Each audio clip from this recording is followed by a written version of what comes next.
ba nekk LD Debout changé Ligue démocratique tour bi def ko LD Debout ci la ñu ne dans le cadre de lancement suñuy activité dañoo commencé Thiès et thème bi ngeen gis nii mooy doon suñu thème congrès moo tax ñu invité suñu doyen Mamadou Ndoye pour mu ñëw c'est-à-dire waxtaan ak waa Thiès ci LD Debout ci thème boobu di construire une conscience citoyenne active pour faire la politique autrement parce que ñun LD Debout dañoo gëm ni politique bi ni muy doxee nii actuellement c'est-à-dire baaxul ndax citoyens yi xamuñu seen droit ak seen i devoir ak seen rôle. yéen ngeen yaakaar ne yéen politiciens yi wala politique yi yéen a fas yéene def rôle boobu pour citoyens yi mën a xam loolu est-ce que citoyens yi nekkuñu en avance justement sur les politiques. waaw parce que benn instant politique yi ñoom seen bopp dañoo dellu ginnaaw c'est-à-dire ñu gis beneen forme politique boo xamante ni mooy man lan laay am ci politique bi lan laa ciy jëlee forme politique boobu bi mu demee ba law ci askan bi tax na léegi politiciens yi formeetuñu askan yi defatuñu ñoom li leen taxoon a jóg c'est-à-dire di ñaax askan bi parce que politique sacerdoce la lu baax rek ko tax a jóg defar askan bi moo ko tax a jóg defar cité bi moom moo ko tax a jóg.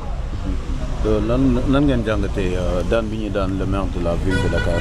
waaw ñun nag yàgg nañ koo wax yàgg nañoo wax ni que déjà dañ ni daan bi bettuñu parce que depuis le départ xam nañ ni politique moo ko lal politique ni mu ko lalee mooy adversaire politique la boo xamante ni nguur gi bëgguñu mu dem ci jongante yi et def nañu tout pour mu bañ a mën a dem ci jongante yi.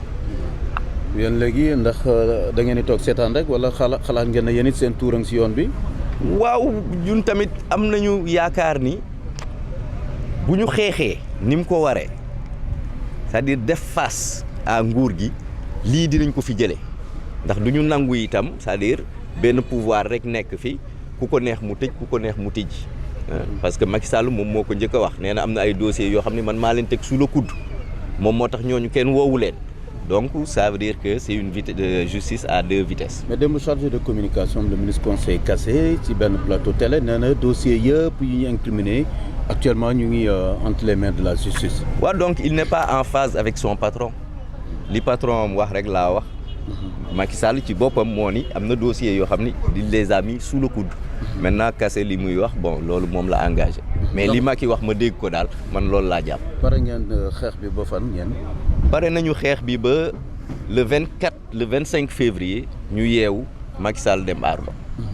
waaw ndax da ngeen wéy rek comme ni noonu def na fi jóg après du ngeen xalaat ci ki fi war a. déedéet justement boo xoolee ci sunu thème bi loolu la ñu wax dañu ne c'est-à-dire dematuñu ci alternative la ñuy wax parce que c'est des alternances continues li ñu am ba nii alternance continue la beneen aspect bi mooy.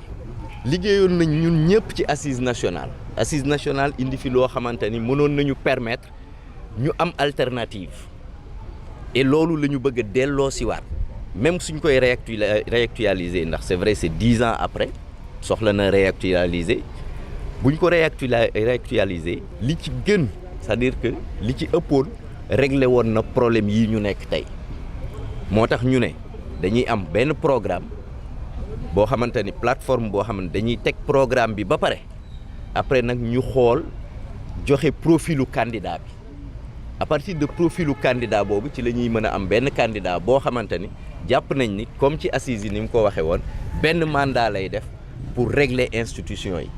yéen a ngi dëggal ne yéen a ngi waxtaan ak Thierno Alassane Sall ak mouvement républicain. waaw Thierno Alassane Sall rencontré nañ mouvement des valeurs ba defandoo communiqué conjoint.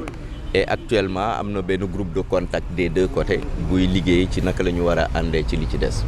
le juge Dème peut-être dernière question moom démissionné tey suba aussi dans un disons plateau télé nee na pare na pour taxawal mouvement am pour xeex li fi nekk ndax yéen a ngi koy tàllal loxo.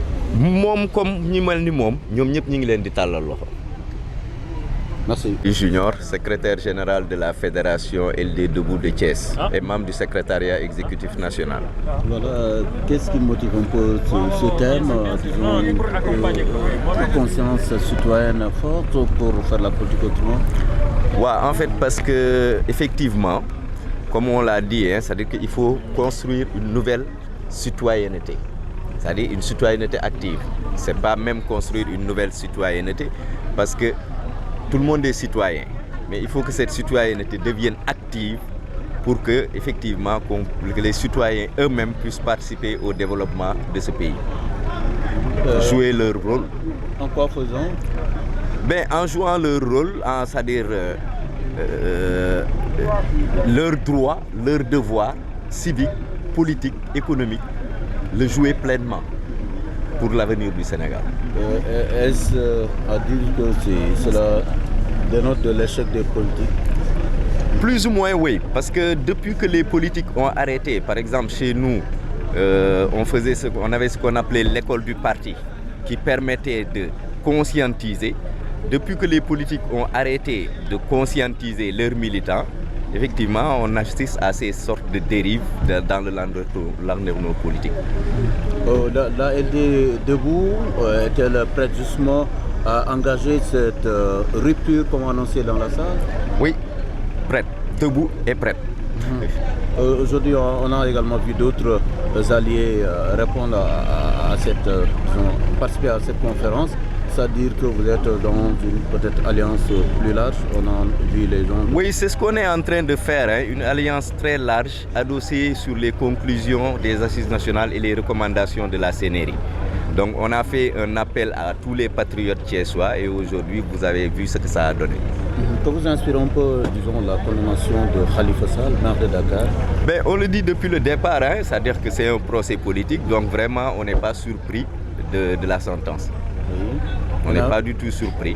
Et maintenant, c'est-à-dire qu'il faut que tout le monde se batte pour que, effectivement, que les libertés qui sont restreintes dans ce pays, qu'on revienne à un état de droit réel.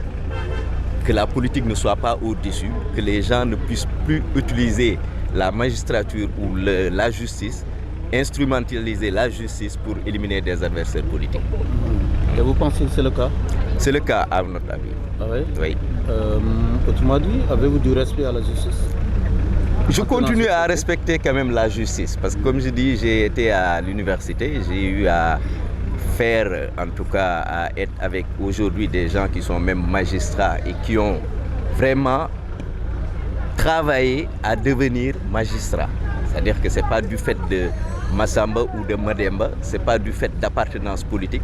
Donc je continue à croire que ces gens-là, en tout cas pour la majorité, sont des gens dignes de foi, de bonne foi. Et pourquoi pas dire en fait que effectivement je continue à croire en la justice de mon pays. La position de la LD Debout sur le parrainage?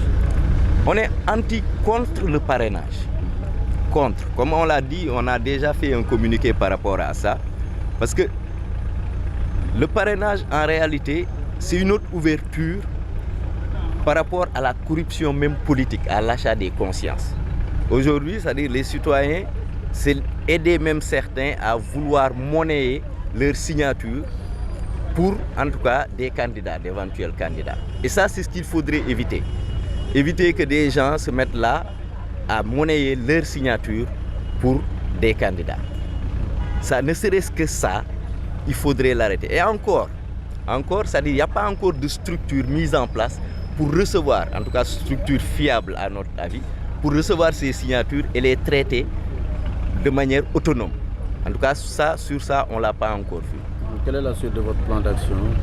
La suite de notre plan d'action, c'est on est en train de préparer l'élection présidentielle avec, comme on l'a dit, hein, appel à toutes les forces patriotiques de ce pays avec qui on peut aller ensemble pour véritablement enlever M. Macky Sall de la présidence de la République et construire une véritable alternative. Voilà, là, on va conférence